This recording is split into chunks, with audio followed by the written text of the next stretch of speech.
تو میں نے کہا ہاں ایسے بولو کہ تم مجھ کو گرفتار کرنے ہی آئے ہو. جیسے شکیل بدایونی ہیں, نوشاد ہیں, دلیپ کمار ہیں, مدھو بالا ہیں, نرگس ہیں, اس طرح کے بڑے ٹاپ کے اداکار اور اداکارائیں ان کو مدعو کیا گیا تھا, اور ان کی موجودگی میں انہی کے دست سے میرے ہاتھ کو وہ کہانی کے اوپر انعام دیا گیا تھا. میں نے کہیں کسی سے بھیک نہیں مانگی, کیا بات, نہ کسی کے آگے ہاتھ پھیلایا. چاہے نہال احمد ہو, ہارون انصاری ہو, شبیر سیٹھ ہو, احمد نسیم مینا نگری ہو, یا اور کوئی ہو, عائشہ حکیم وغیرہ جو ہیں, یہ تو یوں سمجھیے کہ بس ہمارے دم قدم سے تھی. 13ویں بچے کی جو پیدائش ہوئی وہ مغل تاجداروں کے ساتھ ایک مناسبت ہے جو میں نے اپنی سوانح حیات میں لکھی ہے. لیڈر لوگ بھاگ گئے تھے, برابر بھاگ گئے تھے. میری کتاب لکھنے کا جو مسئلہ ہے, میری خود سوانح حیات کا جو مسئلہ ہے, وہ میں کسی سے متاثر ہو کر نہیں لکھا. نہال احمد مزدور نمائندہ تھے تو میں سیٹ نمائندہ تھا. السلام علیکم ورحمۃ اللہ وبرکاتہ. وعلیکم السلام ورحمۃ اللہ وبرکاتہ. ناظرین, روبرو کروائیں گے آج آپ کو ایک ایسی شخصیت سے جنہوں نے تعلیمی حلقے میں, مذہبی حلقے میں, دینی اور سماجی حلقے میں اپنی خدمات انجام دی ہے. اپنی مثال آپ, میری مراد ماسٹر محمد حسین شیدا میلٹھی صاحب سے ہے. بہت ساری باتیں ان سے آج ہم جانیں گے, ان کی زندگی کے حوالے سے, ان کے تعلیمی سفر کے حوالے سے, ان کی لائف جرنی کے حوالے سے. وہ باتیں ہمیں سننے کو ملے گی جو ابھی تک ان کی زندگی کے حوالے سے, ان کی خدمات کے حوالے سے ہم اور آپ نہیں جانتے تھے. روبرو کرواتے ہیں آج آپ کو اپنے عظیم مہمان سے. السلام علیکم ورحمۃ اللہ. وعلیکم السلام ورحمۃ اللہ وبرکاتہ. سر خیریت سے ہیں آپ؟ ہاں خیریت سے ہوں. اتنی زور سے بولیے کہ مجھے سنائی دے. جی جی جی ہاں جی, انشاءاللہ اس کا دھیان رہے. جی جی جی جی. سر, بہت سارے سوالات ہم لوگوں نے تیار کیے ہیں. جو ترتیب وار ہے اسی ترتیب سے پوچھتے چلے جائیے, انشاءاللہ میں اس کا کما حق جواب دوں گا. جی جی جی جی جی جی. سر, سب سے پہلے تو آپ یہ بتائیں کہ میرٹھ سے آپ تشریف لائے تھے, یا آپ کے دادا جان تشریف لائے تھے, یا آپ کے والد صاحب آئے تھے میرٹھ سے مالیگاؤں؟ اصل میں میرٹھ سے جو ہجرت کا معاملہ ہے, جی, اصل میں ہم لوگوں کے خاندان کو 2 ہجرتیں سہنی پڑی ہیں. ایک ہجرت جو میرٹھ سے ہوئی تھی, اور ایک ہجرت جو سن 1948 میں ہوئی تھی, آزادی کے بعد 48 کی ہجرت. جی. اور میرٹھ کی ہجرت جو ہے وہ 1857 کی ہے. وہاں پر ہمارا خاندان نکل کر تتر بتر ہوا, اور اس میں بہت سے معاملات آئے.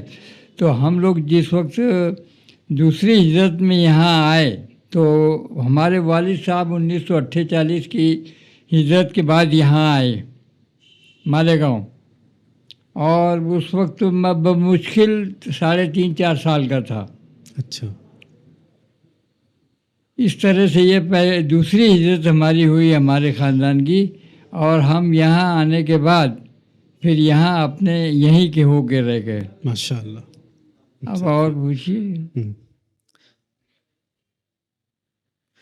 سر, جب میرٹھ سے آپ مالیگاؤں تشریف لائے تھے تو سب سے پہلے کس محلے میں آپ نے قیام کیا تھا؟ مالیگاؤں میں ہمارا کوئی ٹھکانہ نہیں تھا, لیکن نندن پٹیل, آنند پٹیل, نندن پٹیل کر کے جو ایک پٹیل تھے, ان کا ایک بہت بڑا کھیت یہاں پر پڑا ہوا تھا جو سروے نمبر 15 کہلاتا تھا. اچھا. اس نے پتہ نہیں کہ جذبے کے تحت لوگوں کو وہاں بسنے کے لیے اجازت دے دی تھی. تو ہمارا سب سے پہلا بسیرا جو ہے وہ کمال پورے میں ہوا. سروے نمبر 15 کمال پورا. اچھا اچھا اچھا. وہاں پر ہم نے ایک جھوپڑا بنایا ہمارے والدین نے, اور اس کے بعد وہیں بدوباش اختیار کی. ماشاء اللہ ماشاء اللہ. تو سر پھر اس کے بعد نور باغ آپ کیسے منتقل ہو گئے؟ پھر ہم؟ نور باغ پھر کیسے آپ منتقل ہوئے کمال پورے نور سے؟ باغ میں 21 جولائی 1976 کو ہم ٹرانسفر ہوئے کمال پورے سے؟ کمال پورے سے 21 جولائی 1976 کو یہاں پر میں نے زمین خریدی باقاعدہ، اور اس میں ہم لوگ بودوبا شختیار کیا اور وہیں پر ہمارا مکان بنا، وہ جو آج تک قائم ہے۔ سر اس وقت تو نور باغ کا علاقہ جنگلاتی علاقہ تھا، آبادی نہ تھی، لوگ اس طرف رہائش اختیار کرنے کا تصور بھی نہیں کرتے تھے، تو اس طرف آپ کس طریقے سے مکان آپ نے بنایا اور کس طریقے سے آپ وہاں پر رہنا شروع کیے تھے؟ پوزیشن یہ تھی کہ وہاں پر نہ نل کا انتظام تھا، نہ لائٹ کا انتظام تھا، نہ سڑک کا انتظام تھا، پورا علاقہ جو ہے وہ جنگل کا علاقہ تھا، اور میں جس مکان میں رہ رہا تھا، جس کو میں نے بنایا تھا، وہاں کی گیلری میں کھڑے ہو کر جب ہم آگرہ روڈ کی طرف نظر کرتے تھے تو ہم کو جلال صابر کا اور حنیف شبوال کے بنگلے نظر آتے تھے، یعنی بیچ اتنا میں کوئی میدان آبادی صاف نہیں تھی۔ تھا، ہاں، قطعی طور پر کوئی چیز درمیان میں نہیں تھی، نہ ہزار کھولی تھی، نہ نور باغ تھا، نہ کوئی تھا، میرا واحد مکان تھا جس میں میں رہ رہا تھا، اور اس میں جو 3 مہینے کی کوششوں کے اندر میں نے جو اس میں لائٹ کا انتظام کروایا، سڑک کا انتظام کروایا اور نل کا انتظام کروایا، تو اس میں میرے جو کنیکشن تھا، پاور کنیکشن، وہ P51 تھا، اچھا، یعنی پہلا کنیکشن تھا ہمارا جہاں وہ ہوا، باقی اس سے پہلے لائٹ بھی نہیں تھا وہاں پر۔ اس طریقے سے ہم نے وہاں پر اپنے میرے جانے کے بعد میں نے اس کو کافی ڈیولپ کیا، اور اس کے بعد لوگ اس کو پھر مجھ کو دیکھ کر آنے لگ گئے۔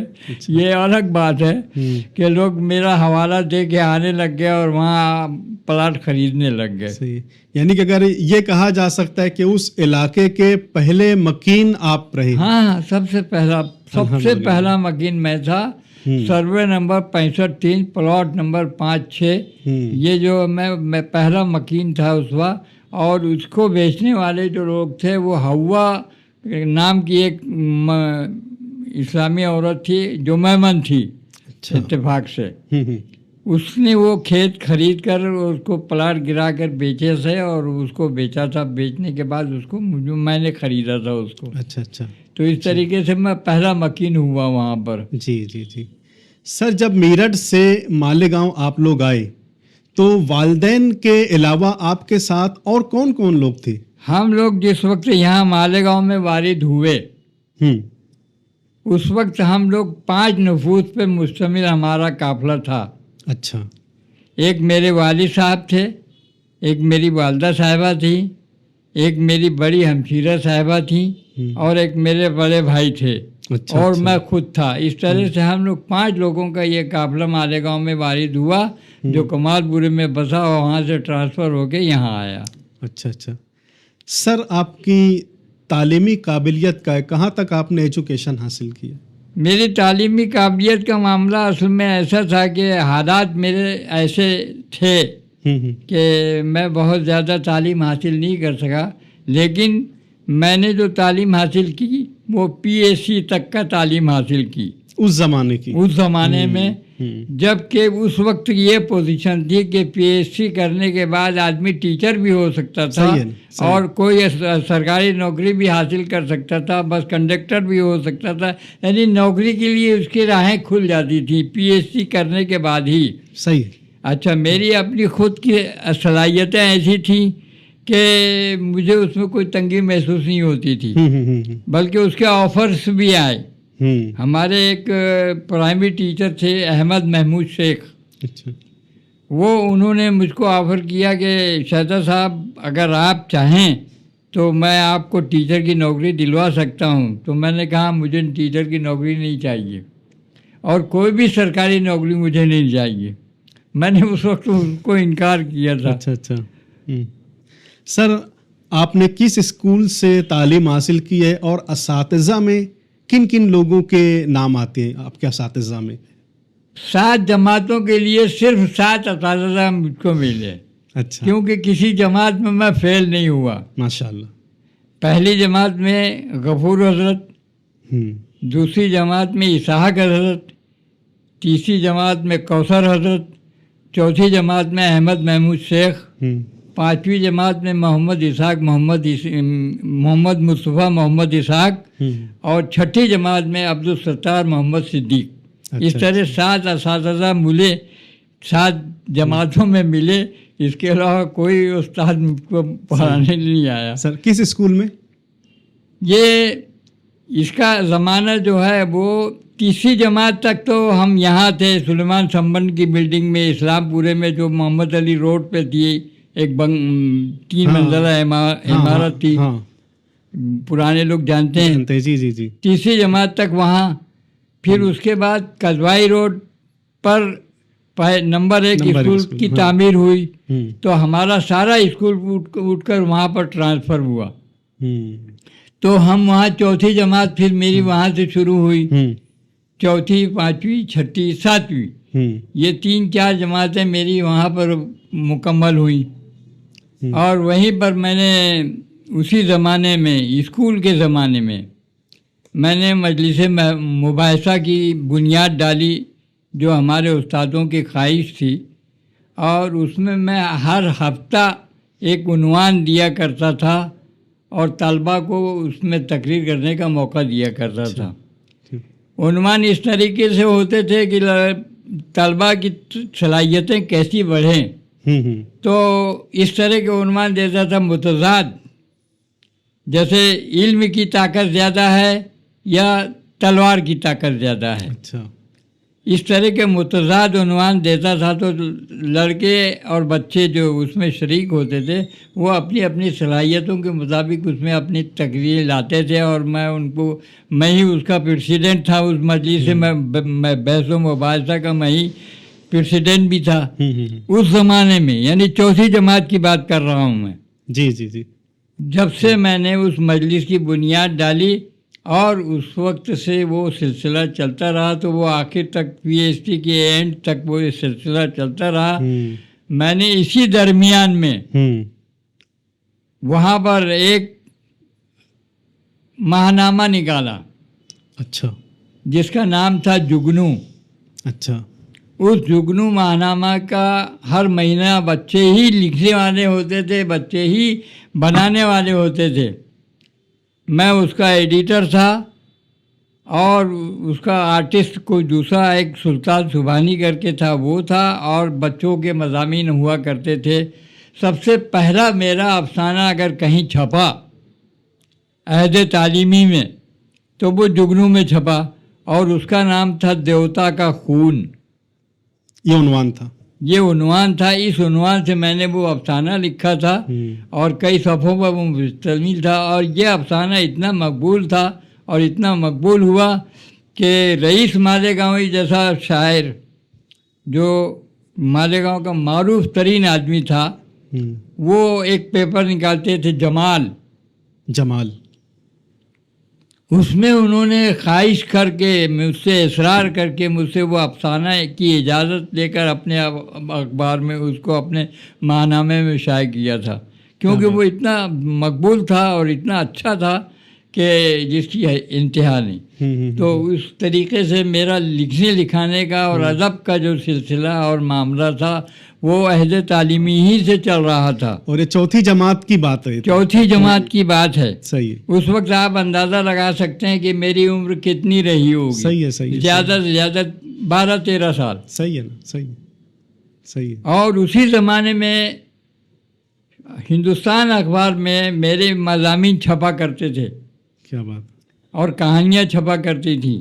हिंदुस्तान में खालिद शाहीन नाम के एक आदमी, आज भी ज़िंदा है, वो अभी मुझसे मुलाकात करके गए हैं। तो उस ज़माने में वो उसके एडिटर थे और वही उसको देखते थे। तो उन्होंने मेरे अफसानों को बड़ी अव्वलियत देकर उसको छापा और उसी में मेरी एक कहानी पर मुझको इनाम मिला उस ज़माने में। और वो इनाम मुझको बम्बई में विक्टोरिया गार्डन, यानी रानी गार्डन जिसको कहते हैं लोग, विक्टोरिया गार्डन ने उस वक्त के बड़े बड़े फिल्मी स्टार और अदीब और शायर जैसे शकील बदायूनी हैं, नौशाद हैं, दिलीप कुमार हैं, मधुबाला हैं, नरगिस हैं, इस तरह के बड़े टॉप के अदाकार और अदाकाराएं उनको मदऊ किया गया था और उनकी मौजूदगी में उन्हीं के दस्त से मेरे हाथ को वो कहानी के पर इनाम दिया गया था। ये सारे स्टार्स वहाँ मौजूद थे वो सर? सारे लोग मौजूद थे वहाँ पर और मैं सबसे पहले उन लोगों से वहीं मुतारिफ हुआ। हाँ, उसके बाद तो फिर एक सिलसिला मेरा बाद में भी चलता ही रहा, लेकिन पहली मुलाकातें मेरी सिर्फ वहाँ विक्टोरिया गार्डन में हुई।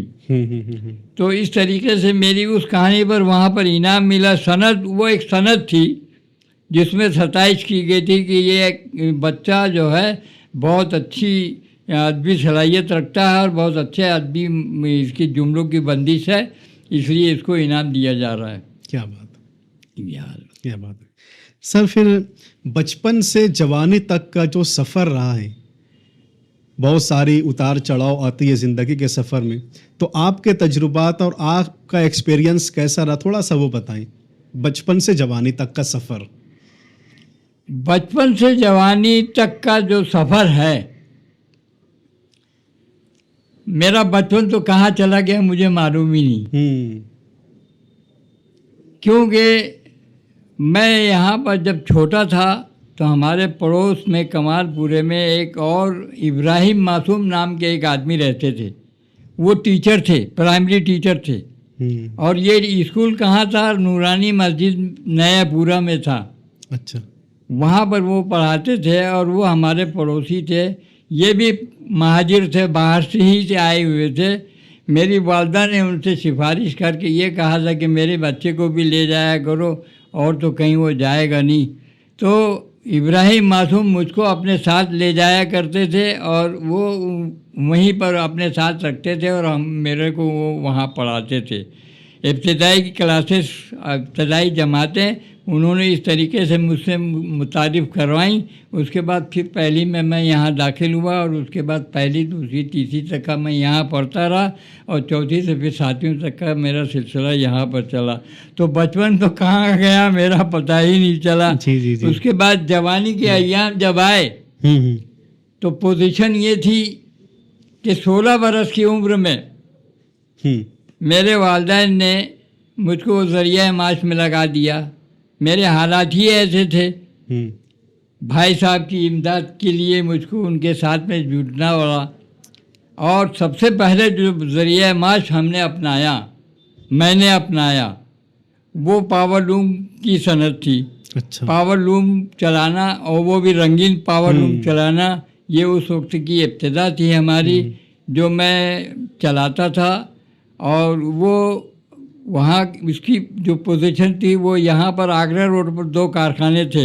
अच्छा। एक कारखाना हमीद सेठ घोड़े वाले का मशहूर नाम है और एक कारखाना था अब्दुल रशीद ड्राइवर का। अच्छा। ये दोनों कारखाने यहाँ बाजू बाजू में थे। उनमें से मैं एक कारखाने में यानी अब्दुल रशीद सेठ ड्राइवर के यहाँ मैं पावर लूम पे चलाता था।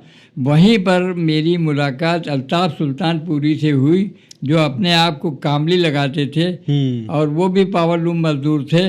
इस तरीके से सबसे पहला जो ज़रिया माश हमारा जारी हुआ और मैंने अपने ख़ानदान की किफ़ालत करने की कोशिश की, वो इस तरीके से की। जी।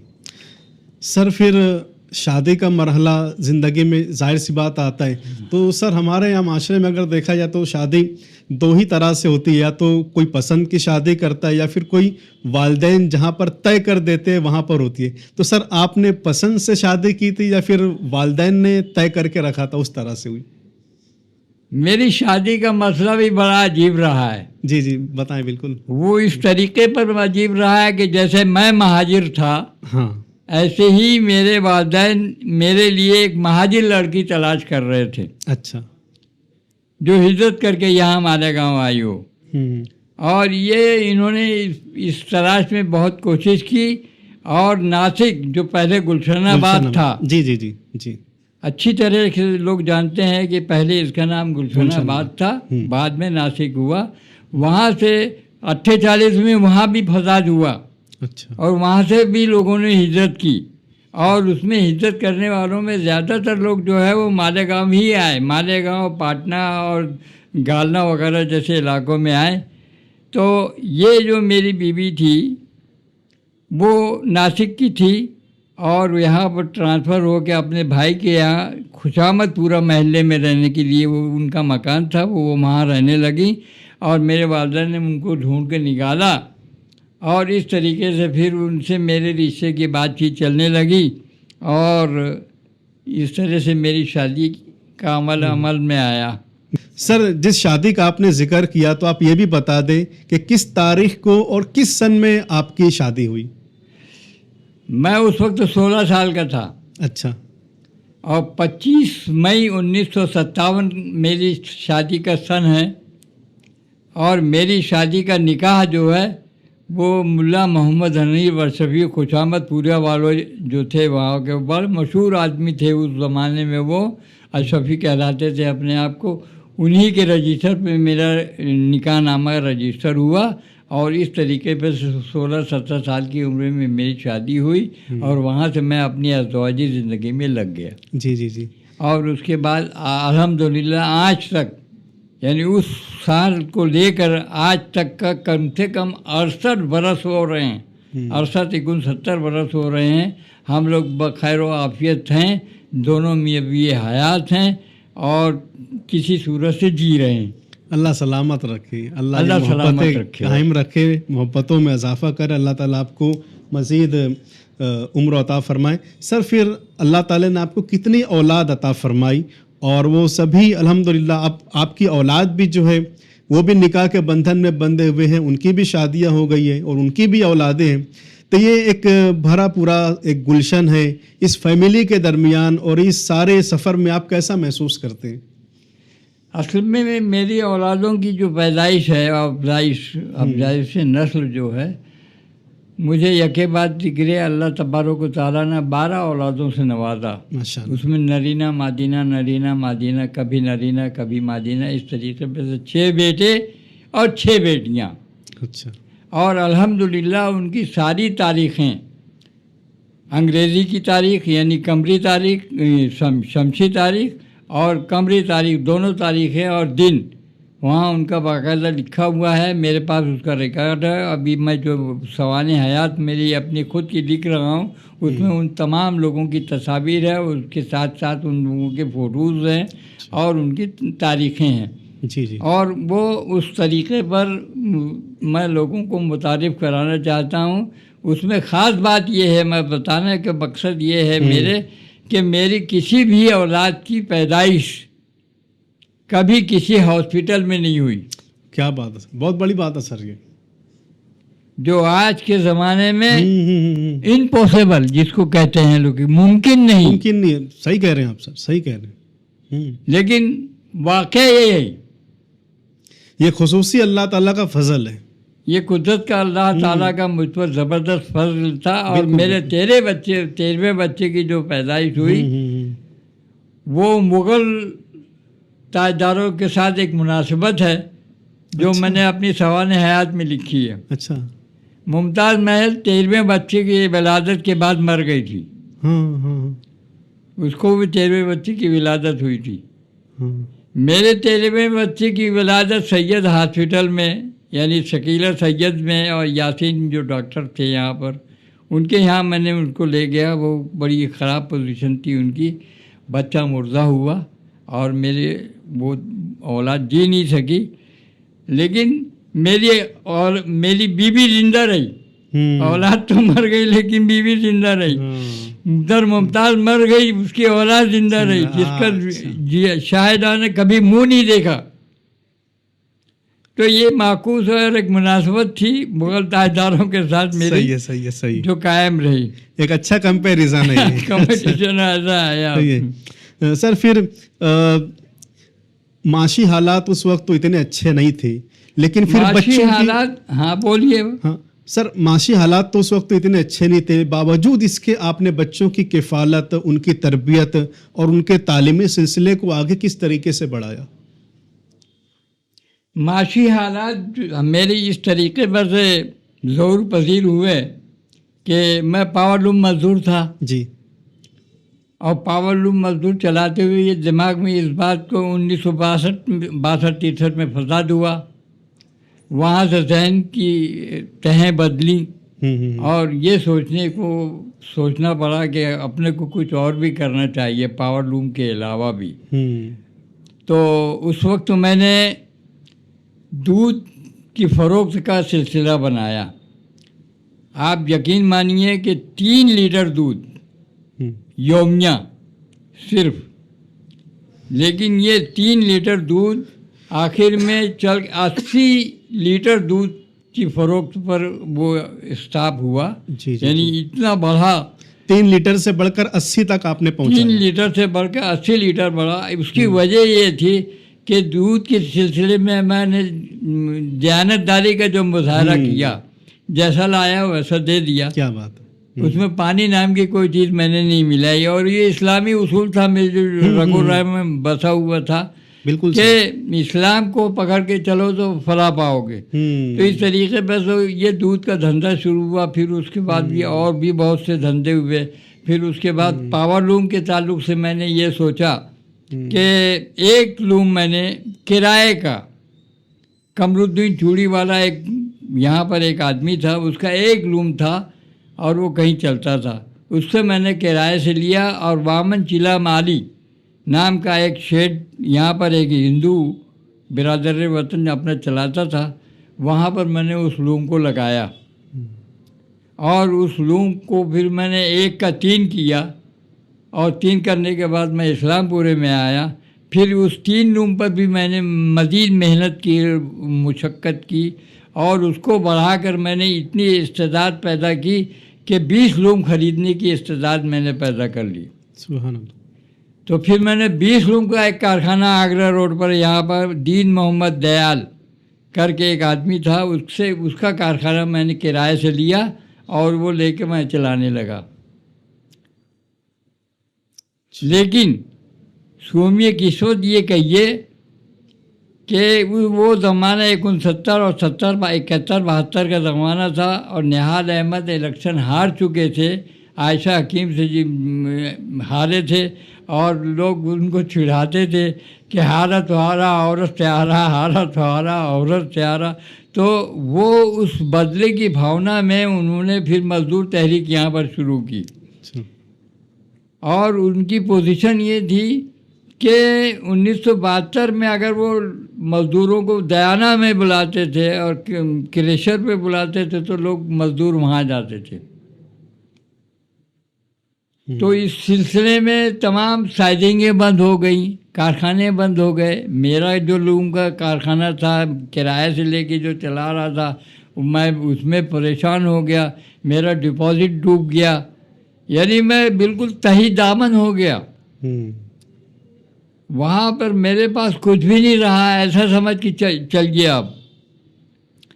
लेकिन उस ज़माने में हमारे सामने यहाँ पर मालेगांव में मोहम्मद हनीफ सलाम और अब्दुल हमीद सलाम, ये 2 बिरादरान, 5 बिरादरान हैं वो ऐसे टोटल वो, लेकिन ये 2 बिरादरान से मेरा सबसे पहले ताल्लुक़ हुआ।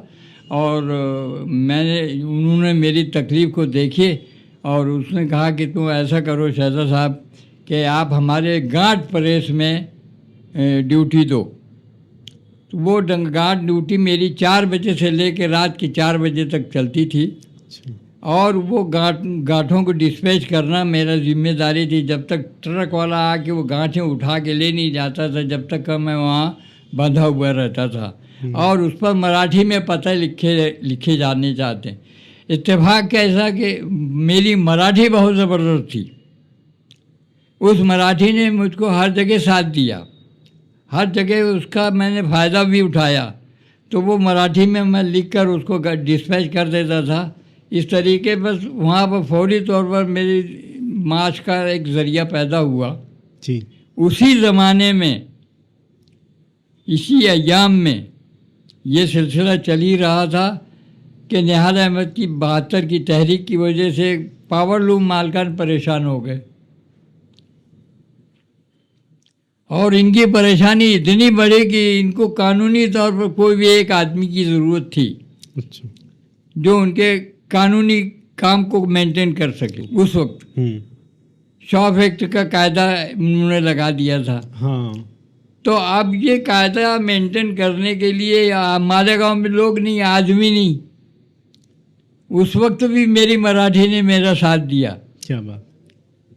और उसकी वजह से मैं वो तमाम कागजात को मेंटेन करने के लिए, तो पोजीशन आप ऐसी समझिए कि अगर निहाल अहमद मजदूर नुमाइंदा थे तो मैं सेठ नुमाइंदा था। क्या बात। इस तरीके से मेरे मास्क शुरू, और ये मास्क का ज़रिया इतना बड़ा कि मालेगांव का शायद ही कोई सरमायादार ऐसा होगा, पावर लूम मालिक होगा जो मुझसे रुजू ना हुआ हो। सबको मुझसे रुजू होना पड़ता था। मेरे काम की ज़्यादती का आलम ये था कि मुझे 2 क्लर्क लगाने पड़ते थे। उसमें एक क्लर्क तो जो था वो वकील था, वो वकालत किए हुए था, लेकिन वकालत करता नहीं था कोर्ट में, मेरे यहाँ नौकरी करता था। और एक शॉप एक्ट का इंस्पेक्टर था जो कॉरपोरेशन का मुलाजिम था, वो पार्ट टाइम में मेरे यहाँ काम करता था। इस तरीके से 2 क्लर्क लगा कर मैं अपने कामों को कंट्रोल करता था। क्या बात। और जाहिर बात है कि जब इतना होगा तो मेरी आमदनी तो बढ़ेगी। सही है, सही है। और बढ़ी, और इसमें मैं तरक्की करता चला गया। ये पोजीशन हुई कि 35-36 साल की सर्विस में मैंने यहाँ पर बेहद पैसा कमाया और तमाम ज़मीनें खरीदी और तमाम लोगों को उसमें परवरिश करता रहा, मेरे बच्चों की परवरिश करता रहा। मेरे हर बच्चों को मैंने पढ़ाने की कोशिश की। लियाकत अली यहाँ बैठे हुए हैं, इनको इन पर सबसे ज़्यादा तवज्जो मैंने दी, और दूसरे बच्चियों को भी मैंने पूरी तवज्जो दी। इस तरीके पे सारे बच्चे आज अल्लाह के फजल व करम से सब तालीम याफ्ता हैं और सब D.Ed B.Ed हैं और सब अपने अपने रोज़गार से लगे हुए हैं। माशाल्लाह माशाल्लाह। तो मेरी माश का मसला तो अल्लाह ताला ने इस तरह से हल कर दिया था कि मुझको कोई परेशानी नहीं है। परेशान हुआ ज़रूर कि एक शर्ट मेरे जिस्म पर रह गया था। 1972 के अवाइल में मेरी कंडीशन, मेरी माली पोजीशन ये थी कि मेरे पास कपड़े नहीं थे, एक शर्ट और एक पैजामा रह गया था। या अल्लाह। लेकिन अल्लाह तबारक, मैं हिम्मत नहीं आ रहा, और मैंने अल्लाह के फजल करम से इतनी तरक्की किया कि आज मेरे वार्डरोब जो है वो कपड़ों से भरे पड़े हैं। क्या बात। और नाज़रीन आप देख भी रहे हैं माशाल्लाह कि सर की जो पर्सनालिटी है सही है। और लोग कहते भी हैं कि जवानी जितनी पुरमुशक्कत होगी बुढ़ापा उतना सुखी होगा। ये एक मिसाल सर की शख्सियत में हम लोग देख सकते हैं कि जितना इन्होंने स्ट्रगल किया, जितनी इन्होंने मेहनत की अपने अव्वल के दिनों में, जवानी के दिनों में, आज वो फल और वो सुख और वो सारी चीज़ें अल्लाह ताला ने इन्हें अता फरमाई है। सर एक दौर था कि आप ऑल इंडिया सुन्नी, इस सिलसिले में मैं एक बात और बता देना चाहता हूँ आपको कि इस अय्याम में जब मेरी माली आसूदगी हुई तो मैंने 40 रूम का कारखाना बनाया, सुभान अल्लाह, और 2 बेकरियाँ कायम की, और वो 40 रूम का माल तैयार होकर नागरमल, मोथामल, अहमदाबादी के यहाँ मैं फ़रोख्त करता था, और मेरा बिज़नेस इस तरीके पे चलता था। बेहतरीन अंदाज में मैंने अपने आप को डेवलप किया। कारोबार बेकरी का भी मैंने खूब चलाया, उसमें भी मेरे सारे बच्चे, और हर बच्चे को, हर बच्ची को मैंने एक ही तालीम दी कि सब करना, लेकिन अकल हलाल से कभी मत हटना। क्या बात। और मैंने अकल हलाल की तालीम दी और ख़ुद भी उस पर अमल पैरा रहा, और अल्हम्दुलिल्लाह आज तक हूँ। उसी की बरकतें हैं माशाल्लाह। मेरे को लुकमा हराम का चलता ही नहीं। बहुत जैसे बदहज़मी हो जाती है, उल्टी हो जाती है, अगर मैं कभी गलती से कहीं खा लूँ और मुझे मालूम ना हो तो वो मेरा मैदा उसको कबूल नहीं करता, उगल देता है। क्या बात है सर। ये आज की पोजीशन में बता रहा हूँ आपको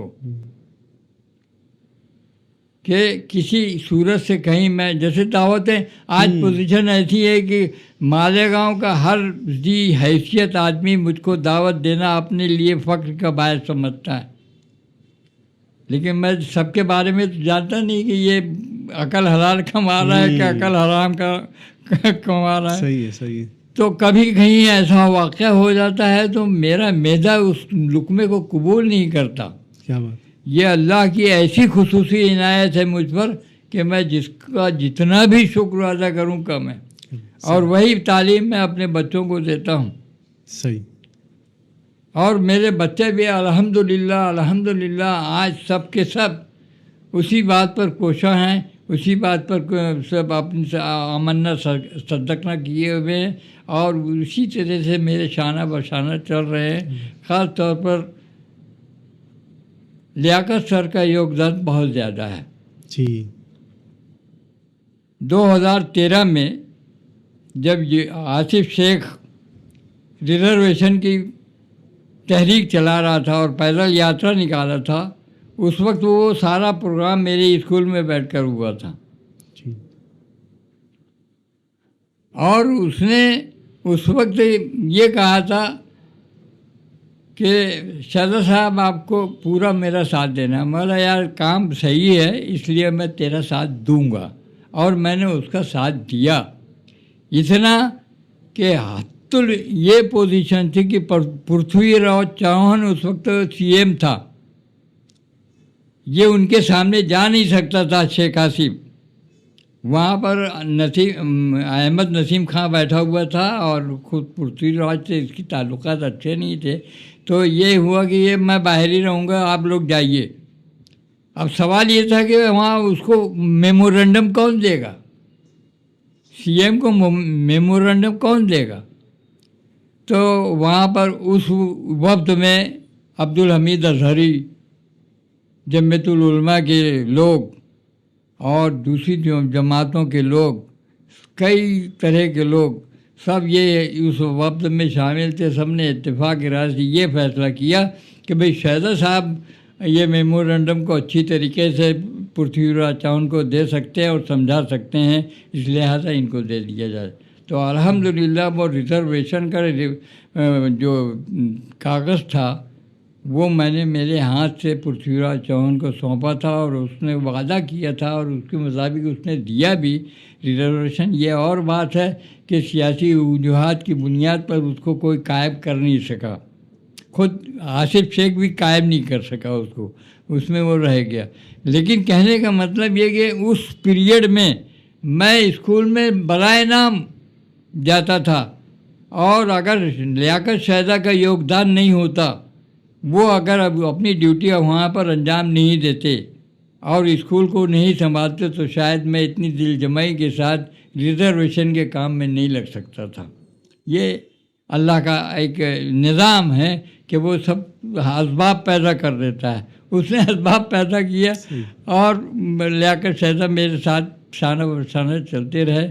یہ سارا معاملہ انہوں نے اپنی آنکھوں سے دیکھا ہے، اور آج بھی الحمدللہ وہ اپنی بڑی کوششوں سے اس میں لگے ہوئے ہیں. اور میری بہت بڑی ذمہ داریاں، بلکہ یہ یوں کہنا چاہیے کہ مجھ بیمار آدمی کی ساری ذمہ داریاں وہ سنبھالے ہوئے ہیں. اللہ ان کو نیک ہدایت دے اور اچھی توفیق دے. سر ایک زمانہ رہا ہے کہ آپ آل انڈیا سنی جمعیت العلماء کے جنرل سیکریٹری رہے تھے. ہاں. تو سر اس میں کیا تجربات آپ کے رہے، کہ کیا مرحلہ تھا اور کیا لمحات گزرے، کیا خدمات آپ کی رہی، وہ ذرا سا بتائیں. آل انڈیا سنی جمعیت العلماء کی نظامت یا اس کی جنرل سیکریٹری شپ، یہ بھی اسی زمانے کی بات ہے، 75-76 کی بات ہے. 75-76 میں مجھ کو سلیکشن کیا گیا اور سنی جمعیت العلماء کا اور سنی حنفیہ کا جنرل سیکریٹری بنایا گیا، اور میرے ذمہ یہ ذمہ داری لگائی گئی کہ بھئی آپ اس کو سنبھالیے. الحمدللہ اس وقت سے لے کر 2500 برس تک، یعنی تقریباً 2090 تک میں یہ اتنے موقر اداروں کی ذمہ داریاں سنبھالتا رہا اور اس کو چلاتا رہا. اور یہ پوزیشن ان کی، یہ اداروں کی یہ تھی کہ طوائف الملوکی میں مبتلا تھے، ख़राब हालात थे। लोग ये बोलते थे कि अब मालेगांव में सुन्नी कहाँ रह गए, 1.5 गली में तो हैं। इस तरह की पोजीशन, यानी जो मुखालफिन थे वो ये कहते थे, सही। और हकीकत भी वही थी। लेकिन मेरे सेक्रेटरीशिप के बाद मैंने सुन्निया हनफिया को और ऑल इंडिया सुन्नी जमीयतुल उलमा को इस तरीके से बनाया संवारा कि दिल्ली कांपती थी। और 1982 में, यानी 75 की बात कर रहा हूँ, 75 में मेरा सिलेक्शन हुआ। 82 में मैंने एक किताब की तहरीक कर चलाई जो इस बात के लिए मुबनी थी कि हुजूर अकरम सल्लल्लाहु तआला अलैहि वसल्लम की शान में गुस्ताखी की गई थी। प्राइमरी की 8वीं जमात की, हाई स्कूल की 8वीं जमात की किताब में, उसके एहतजाज में मालेगांव की जमीयतुल उलमा, मालेगांव की जमीयतुल उलमा जिसके बड़े बड़े लोग, जो कादरी लोग उसकी जिसकी लीडर से हारून अंसारी, शब्बीर सेठ, मुस्तफ़ा सेठ मक्की, अपनी ये मुफ्ती इस्माइल, ऐसे ऐसे लोग उसके जो नियाबत करते थे और उसके लीडर थे, वो लोग ये तहरीक चला रहे थे। और उस वक्त उन्होंने जेल भरो तहरीक के नाम पर कम से कम 2000 लोगों को जेल में बैठा दिया था। ये पोजीशन देखने के बाद अहले सुन्नत व जमात, और मैं उस वक्त जमात से नाराज़ था तरीक़ेकार की बुनियाद पर, तो उस वक्त इन लोगों ने फैसला किया कि किसी भी सूरत से शहज़ाद साहब को लाओ और उनके कंधों पर ये बोझ डालो। तो इलियास सेठ, हुसैन सेठ जवान के लड़के इलियास सेठ, जो उस वक्त कारोबार संभालते थे, यूसुफ के वालिद, अच्छा, इनके यहाँ पर खानकाह कामलिया में, कामलिया सूफिया में वो मीटिंग बुलाई गई। और उस मीटिंग में मैंने फैसला किया, मुझको वहाँ पर मिलाया गया तमाम लोगों से और दिल मैली दूर की गई और ये कहा कि भाई ये पोजीशन है, ये काम है। तो मैंने कहा ठीक है, अब अगर आप मेरे ज़िम्मे ये काम लगाते हैं तो मेरा ऐलान सुनिए। मैंने कहा 17 तारीख को वो मीटिंग हुई थी, 17 नवंबर 1982 को। मैं बोला कि आप मेरा ऐलान सुनिए। पोजीशन ये है कि सबसे पहले मैं बंद का कॉल करता हूँ, मालेगांव बंद का कॉल करता हूँ, एक काम। दूसरा ये कि इसी रात में जलसा होगा। तीसरा काम, उस 20 तारीख को, यानी 20 नवंबर को 1980 को यहाँ पर जुलूस निकलेगा अज़मत रसूल के लिए। लोगों ने बोला ठीक है भाई। अब मगर इस ऐलान को सुनने के बाद निहाल अहमद जैसा लीडर, जो बहुत बड़ा लीडर था और वाक़ईतन बहुत बड़ा लीडर था, उसने कहा कि यार शहज़ाद साहब का दिमाग तो नहीं ख़राब हो गया कहीं। बोले मुझको एक मालेगांव बंद करने के लिए कम से कम 6 महीने मेहनत करना पड़ती है। 6 महीने तक मैं मेहनत करता हूँ, तब कहीं एक दिन के लिए मालेगांव बंद होता है। ये 3 दिन के अंदर मालेगांव कैसे बंद कर रहे हैं? मालेगांव भी बंद कर रहे हैं, जुलूस भी निकाल रहे हैं और जलसा भी कर रहे हैं। समझाओ बोले उसको। उसने क्या बोला कि समझाओ उसको। बहुत लोग आए, बहुत लोगों ने समझाने की कोशिश की, मगर नहीं, कोई फैसले में तब्दीली नहीं आएगी। और उसके मुताबिक वो जुलूस निकला।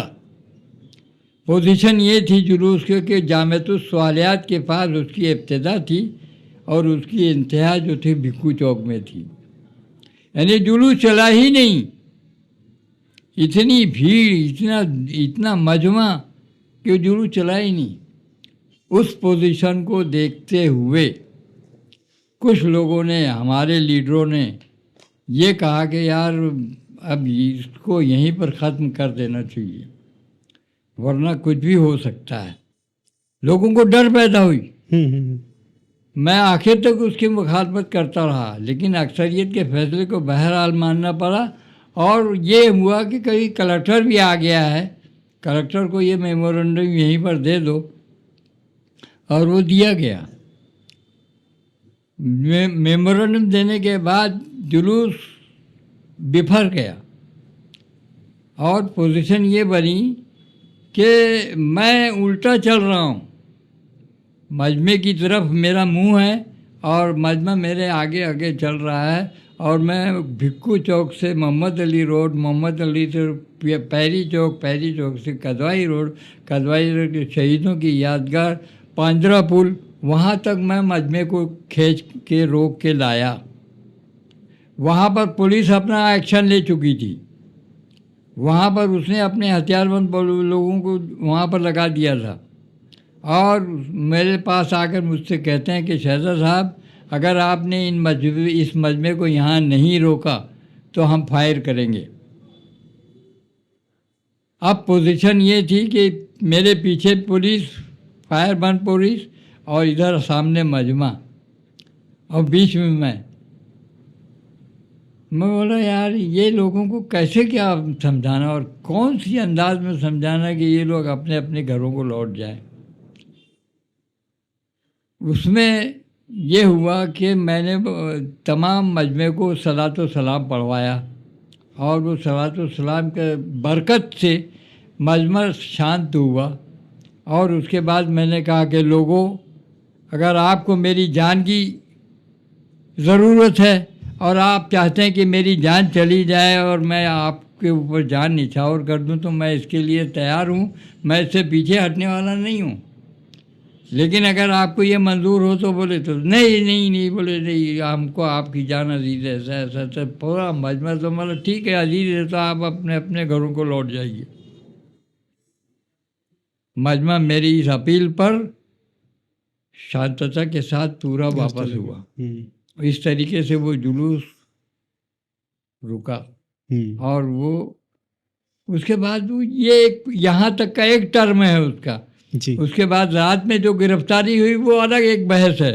اچھا رات میں میری گرفتاری ہوئی اسی رات میں میں گھر آیا. گھر آنے کے بعد میں نے اپنے گھر والوں کو کہا، میرے بچوں کو کہا، میری بیوی کو کہا کہ دیکھو پولیس مجھ کو رات کو اٹھا لے گی، گرفتار کر لے گی اور گرفتار کر کے جیل میں ڈال دے گی اور میں اس کے لیے تیار ہوں. تم لوگ میرا سفری بیگ تیار رکھنا.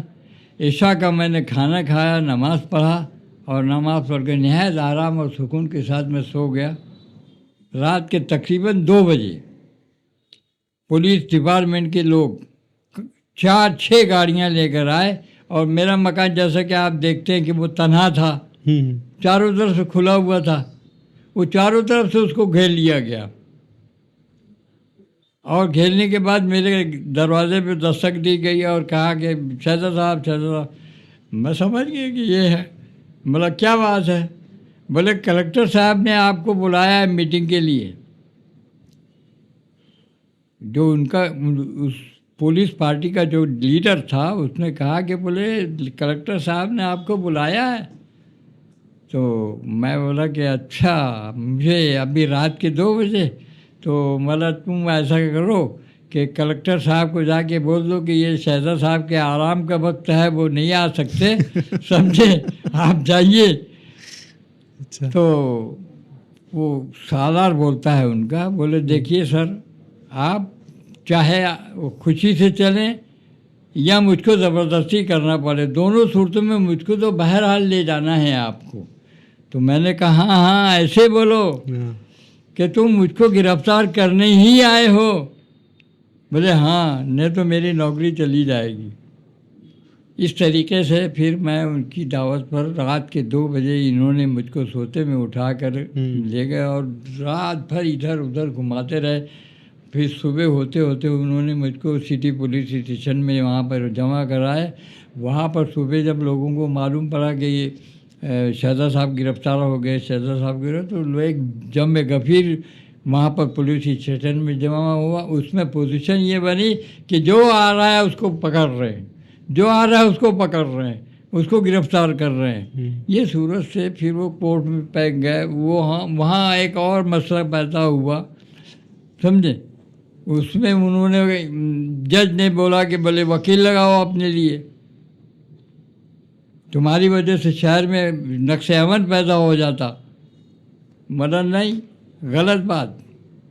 मैं वकील नहीं लगाऊंगा और मेरी वजह से नक्श अमन नहीं हुआ।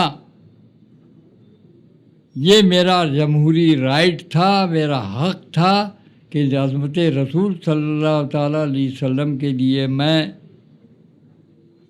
एहतजाज करूं, और मैंने एहतजाज किया। और एहतजाज में अगर कोई थोड़ी बहुत गड़बड़ हुई है तो वो लॉ एंड ऑर्डर की जिम्मेदारी है, मेरी नहीं। क्या बात। जज बोलते क्या बोलते हो, बोले मैं ऐसा कर डालूंगा। बोला बोलते देख, मुझको जो करना था मैं कर चुका, अब तुझको जो करना है तू कर। उसने मुझको 8 दिन के रिमांड पे नासिक सेंट्रल जेल भेज दिया। सर, आपने बताया कि सेंट्रल जेल मुझे भेज दिया गया, फिर वहां से उसके बाद क्या हुआ? आपकी रिहाई किस तरह से हुई सेंट्रल जेल से? मैं सेंट्रल जेल की वापसी में 8 दिन के बाद मुझको फिर से दोबारा कोर्ट में पेश किया गया। उस वक्त पोजीशन ये थी कि टेहरा देहात जो है गिरना पुल के उस पार, वहाँ तक मालेगांव के लोग मेरे इस्तकबाल के लिए खड़े थे। क्या बात। 2 रोया दोनों तरफ। और जैसे ही मैं उतरा हूँ वहाँ पर गाड़ी से, वहाँ पर नारा तकबीर, नारा अल्लाह अकबर के नारे लगाते हुए तमाम लोगों ने मुझको अपने यहाँ की गाड़ी, जो खुली हुई जीप थी, इस गाड़ी में रख कर मुझको कोर्ट में ले गया। कोर्ट में पोजीशन ये थी कि तिल धरने को जगह थी, जो उसको बोलते हैं ना, तिल धरने को जगह नहीं थी। इस तरीके से मुझको फिर से कोर्ट में पेश किया गया और जज ने फिर वही एक सवाल दोहराया कि देखो, अभी 8 दिन की तुम यात्रा करके आए हो, अब अगर तुम वकील नहीं लगाओगे तो अब की हो सकता है कि 80 दिन की यात्रा तुमको करना पड़े। मैंने कहा साहब, मैंने आपको पहले दिन कहा था कि मैं वकील नहीं लगाऊंगा, इसलिए कि मैं कोई मुजरिम नहीं हूँ, मैं चोर नहीं हूँ, मैं डाकू नहीं हूँ, मैं कातिल नहीं हूँ, मैंने किसी का घर फोड़ने नहीं किया है, मैंने कोई नुकसान नहीं किया है, इसलिए मुझको वकील लगाने सवाल ही नहीं पैदा था। मेरा जमहूरी राइट का मैंने इस्तेमाल किया और मैं वो करता रहूँगा। क्या बात है। तो ये बड़ी रद्दोकद हुई, यानी जिसको जरह कहते हैं हम लोग अपनी ज़बान में, और ये सारी की सारी मराठी में हो रही। अच्छा। वो जज मुझसे मराठी ही में सवाल कर रहा है, मैं भी मराठी ही में जवाब दे रहा हूँ। तो रद्दोकद के बाद, बहुत होने के बाद, उसको ये समझ में आया कि ये बंदा मानने वाला। सर, कुछ वर्ड वो जो मराठी के थे, किस तरह से था आप बोल दीजिए ना। मराठी के जो वर्ड थे, क्या आपने कहा था मराठी में? थोड़ा सा 2-4 वर्ड आप बताइए मराठी। मैं अपराधी नहीं। अच्छा। मैं मुजरिम नहीं हूँ। मैंने एक ही बात, मैं मुजरिम नहीं हूँ, इसलिए आप मुझको वकील लगाने के सवाल ही नहीं पैदा होता। मैं अपराधी नहीं। वो ये सुनकर ही परेशान हो जाता था जज। तो उस वक्त तो जब ये हुआ तो उसने बहुत गौर और फिक्र के बाद और अपनी ज्यूरी मैनेजमेंट से मशवरा करने के बाद ये कहा कि यार, ये बंदा कुछ मानने वाला दिखता नहीं है, मेरे ख्याल से इसको छोड़ देना चाहिए। ऐसा उन्होंने अपने आपस में फैसला किया और मुझको ये कहा कि हम आपको बाइज्जत बरी करते हैं। मैंने कहा नहीं चलेगा। बोले अब क्या रह गया, अब तो बाइज्जत बरी कर दिए ना हमने आपको। बोले नहीं, मेरे साथ जितने लोग गिरफ्तार हुए हैं सबको रिहा करो, सबको रिहा करो, उनका भी कोई कसूर नहीं है। और इतना ही नहीं, मेरे साथ नहीं, जो सेंट्रल जेल में 2000 की तादाद में जो हमारे मुसलमान भाई जमा हैं, जिसमें शब्बीर सेठ और हारून अंसारी और मुस्तफ़ा सेठ वीडियो वाले जैसे लोग भी हैं, वो सबको भी बाइज्जत रिहा करो, वरना इनकी तो सारी ज़िंदगी केस लड़ते लड़ते गुजर जाएगी। क्योंकि एक एक आदमी पे तुमने 12-12, 13-13, 14-14 केसेस बनाए हैं। जज को मजबूरन मेरे इस एहतजाज पर और इस ऐलान पर उनको भी रिहा करना पड़ा। और यही वजह है कि आज तक किताबी जितने भी लोग थे किसी पर कोई केस नहीं है, सब के सब फ्री हैं। जबकि बड़े बड़े सियासी लीडर और लोग भी अपने बंदों को केस होने से बचा नहीं पाते। लेकिन वो मैंने उन लोगों से कहा कि नहीं, ये सबको छोड़ो, और फिर जज ने उनको आखिर छोड़ा। क्योंकि मैं रिहाई नहीं ले रहा था ना। मेरा एहतजाज ये उस वक्त या मैंने जेल में भूख हड़ताल की थी, मैंने जेल का खाना नहीं खाया। मैंने कहा जैसे मैंने जेल का खाना नहीं खाया इसी तरह मैं आपके यहाँ का दाना नहीं छूऊंगा। बोला अब जो आपको मेरे साथ रही इंसाफ करना पड़ेगा। सर जेल का खाना आप नहीं खाते तो फिर खाना तो ज़रूरी है, तो फिर किस तरीके से दिन गुजरा करते? इसके लिए नासिक वाले 27 के काबिल हैं। नाते की जो अहले सुन्नत के जो लोग थे वो इतने अकीदतमंद और इतने सआदतमंद थे कि बस वो बोले शहजाद साहब को खाना ले जाना है, शहजाद साहब को वो बिरयानी, पुलाव, फल फ्रूट, ये वो इतनी खिदमत की उन्होंने। वो जेल में ला कर देते वो थे, जेल में ला कर देते थे। जेल सुपरिटेंडेंट दोंदे, वो दोंदे नाम था उसका, हिंदू था, पक्का रहमन था।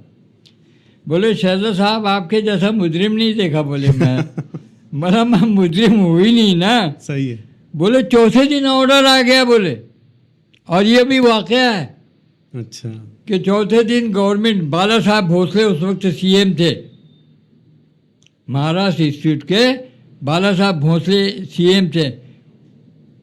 उन्होंने इस बात का ऐलान कर दिया था कि 8वीं की किताब में जो तौहीन रसूल सल्लल्लाहु ताला अलैहि वसल्लम की गई है वो बाब हज़फ किया जाता है। हो गया था फिर, और वो हज़फ हुआ। और इतना ही नहीं, 4 दिन के बाद तो वो किताब ही गायब हो गई। क्या बात है सर, कुर्बानी आपकी रंग लाई माशाल्लाह। तो दोंदे बोलता था, जेल सुपरिटेंडेंट दोंदे बोलता था, बोले सर आपके जैसा मुजरिम नहीं देखा। मैं बोला मुजरिम मत बोल, मैं तेरे पे क्लेम कर दूंगा, नहीं तो तुम मुजरिम मत बोल मुझको, मैं मुजरिम हूँ ही नहीं। और रहा मेरी बात का और मेरी बात के मानने का सवाल, तो वो ये है कि मैं खुलूस नीयत के साथ अपनी जान की बातें लगाकर अज़मत रसूल के लिए लड़ा हूँ। इसलिए उसका फैज़ तो मुझको मिलना ही मिलना है। सही है, सही है। मैं कहीं छुपा नहीं, मैं कहीं डरा नहीं, मैं कहीं लड़ा नहीं। मुझे जो महाज पर खड़े हैं उन सफ़ों में तलाश कर। मैंने ये शेर उस वक्त उसके सामने कहा, यकीन हुक्म अमल पे हम मोहब्बत फातह आलम जिहाद ज़िंदगी है यही मर्दों की शमशीरें। तूफान पलट देता है तना, अज़्म मुहकम हो तो होती हैं बलाए तना, कितने तूफान पलट देता है साहिल तना। बेकर साहब आज तक इस शेर पर अपने नाश करते वो यहाँ पर आए थे, और मौलाना मुश्ताक अहमद निज़ामी जैसे लोग यहाँ आए थे, और आने के बाद बनफ्से नफीस मुझसे मिलकर उन्होंने कहा था, बोले शहजाद साहब आपने वो काम कर दिया है जो आज की ज़रूरत है और है हमारे बुज़ुर्गों की सुन्नत है।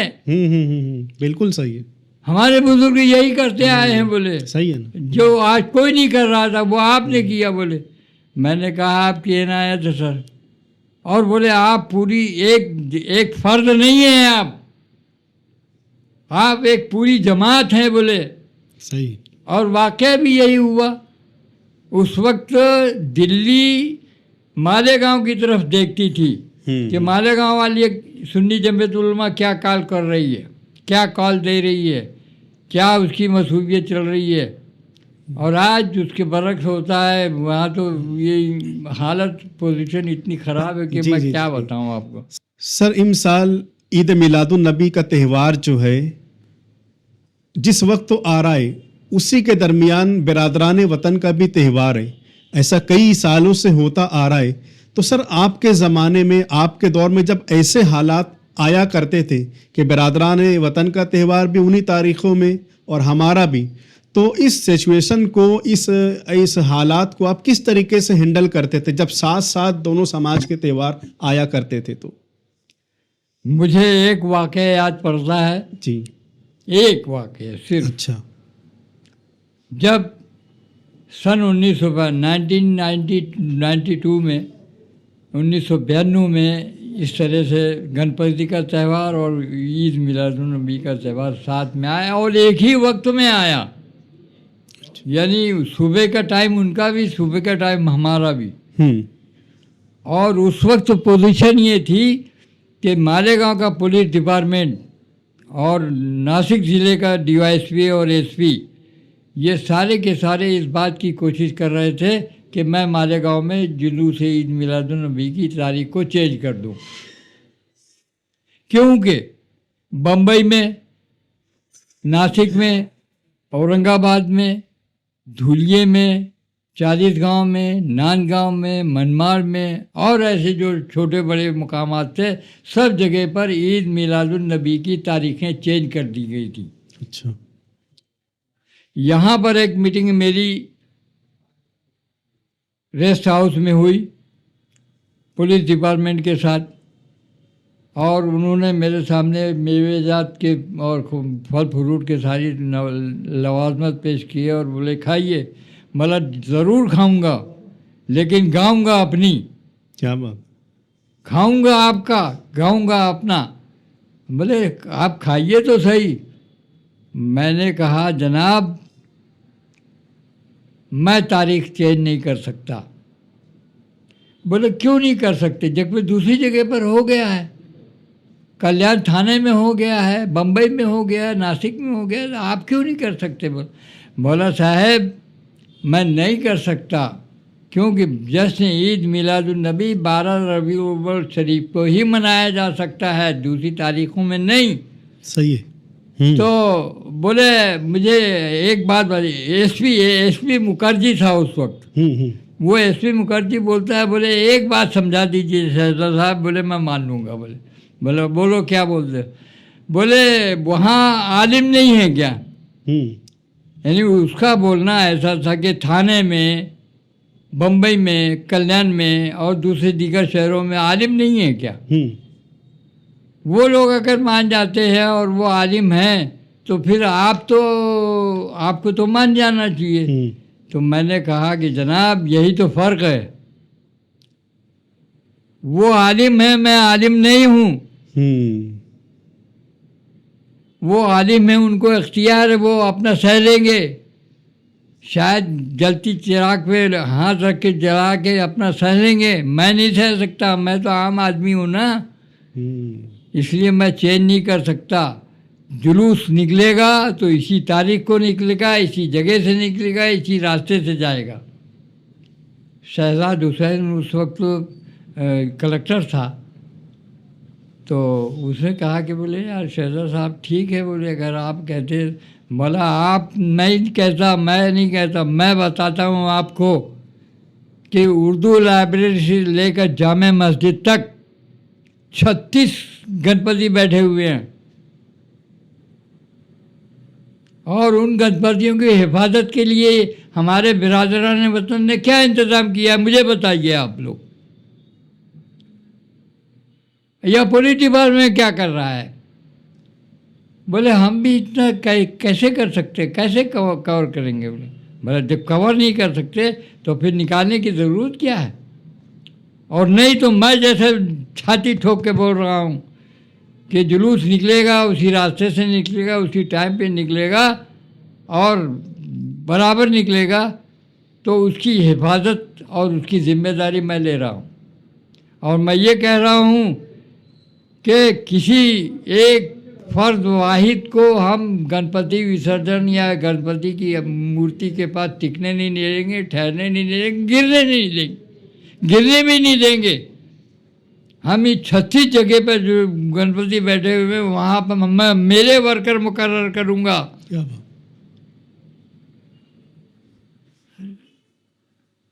अब इसके आगे कौन को क्या बोल सकता था। सही है, सही है। बहुत बड़ी जिम्मेदारी आपने ले ली थी।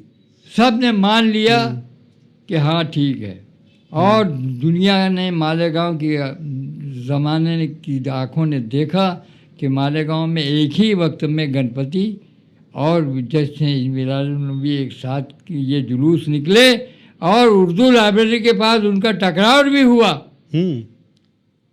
सपाटी का जो जुलूस गणपति का था वो राम सेतु पुल की तरफ आने के लिए वहाँ पर, और उधर से हमारा किले की म्यूनसिपलिटी की तरफ से हमारा जुलूस आ रहा था, वहाँ उनका टकरार हुआ।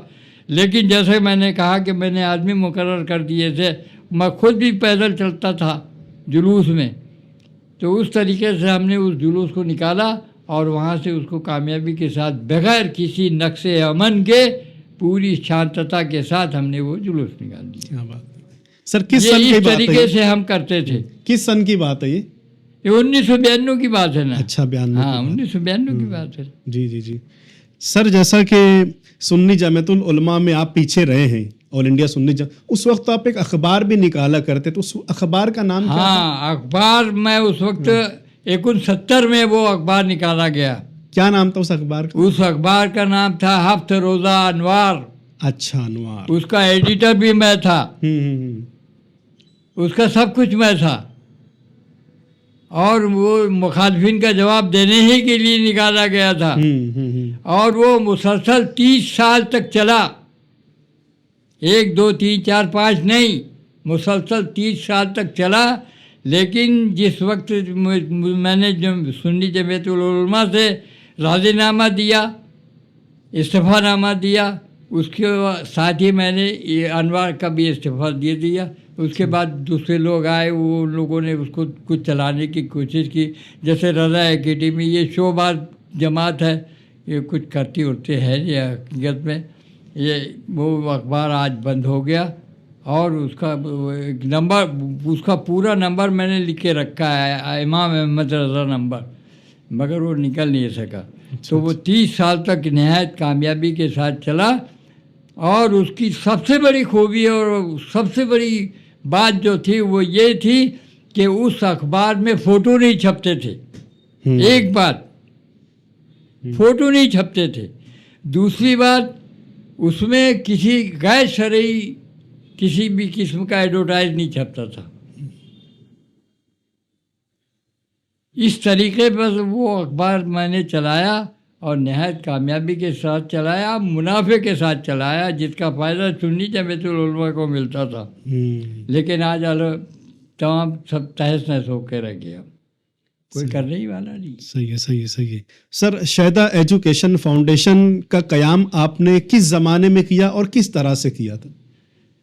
शहदा एजुकेशन फाउंडेशन का ज़माना जो है, जो इसकी बुनियाद जो डाली गई है वो 2000 में डाली गई है। सन 2000 में? सन 2000 में इसका रजिस्ट्रेशन हुआ, शहदा एजुकेशन फाउंडेशन जी।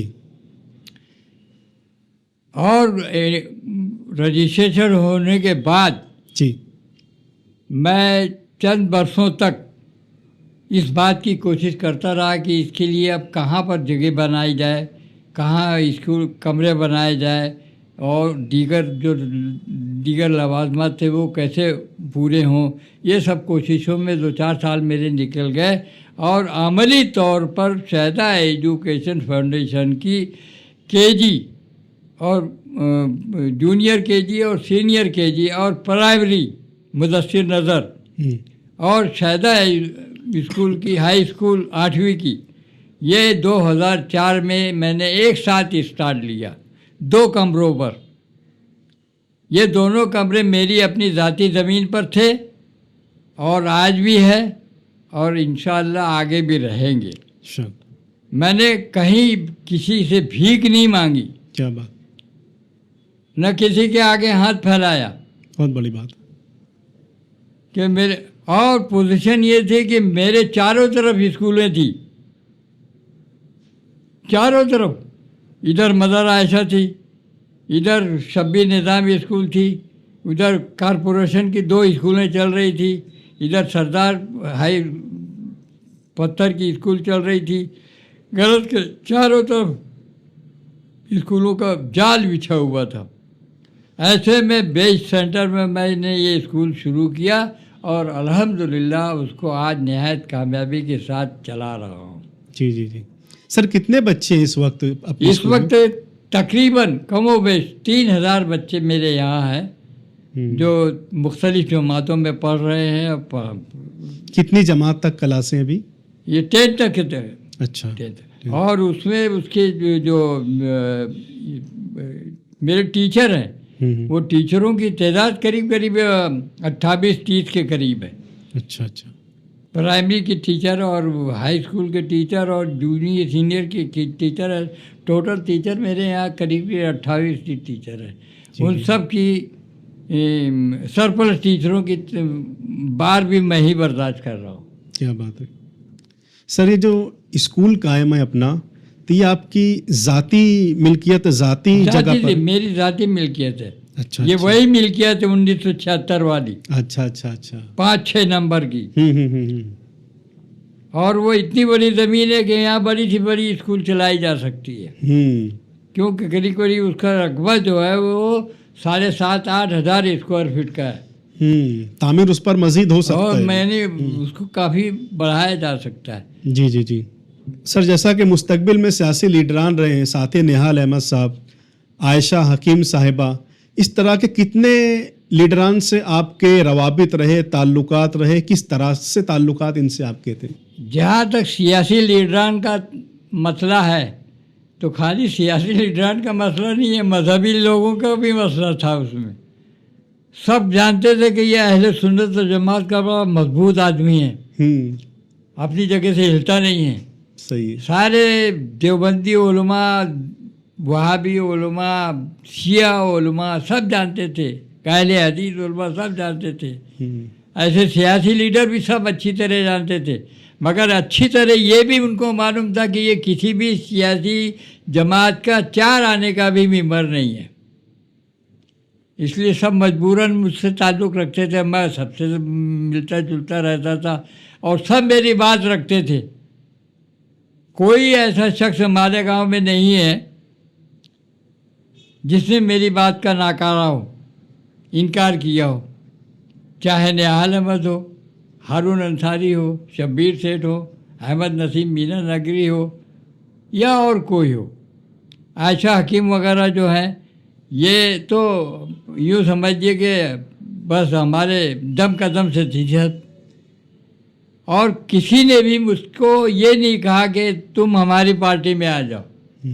उनकी ये जुर्रत ही नहीं थी कि वो ये कहें कि हमारी पार्टी में आ जाओ। हालांकि सब इस बात की कोशिश करते थे कि ये हमारे साथ हो जाए, लेकिन मैं अल्हम्दुलिल्लाह किसी भी सियासी पार्टी का 4 आने का मेंबर कभी नहीं रहा, और न कभी किसी और गैर मज़हब के लोगों के साथ मेरा ताल्लुक़ ख़राब रहा। मैं एक ही बात बोलता था, जियो और जीने लो। क्या बात है। एक ही नारा था मेरा। हत्ता के मदीना मस्जिद के बादियाबी की जो पोजीशन थी, जो हमारी लड़ाई थी, उस वक्त भी मैंने यही कहा था, बार बार कहा था, जलसों में कहा था, मीटिंगों में कहा था कि जियो और जीने दो, तुम अपना काम करो, हमको अपना काम करने दो। और आखिर वो अल्लाह के फजल करम से अहले सुन्नत व जमात के लोगों को वो मुयस्सर हुई, मुहैया हुई। सही है, सही। सर, अभी आपने किताब का जिक्र किया, आपकी सवानाए हयात पर जो किताब लिखी गई है, इजरा उसका कब अमल में आने वाला है, और उस किताब के हवाले से थोड़ा सा आप बताएं। आपने खुद उस किताब को लिखा है, और मैं जहाँ तक समझता हूँ तो आप कहीं अल्लामा अरशदुल कादरी अलैहि रहमा से मुतासिर होकर तो नहीं आपने लिखा, कि जिस तरीके से उन्होंने लिखा था, अरशद की कहानी, अरशद की ज़बानी। ये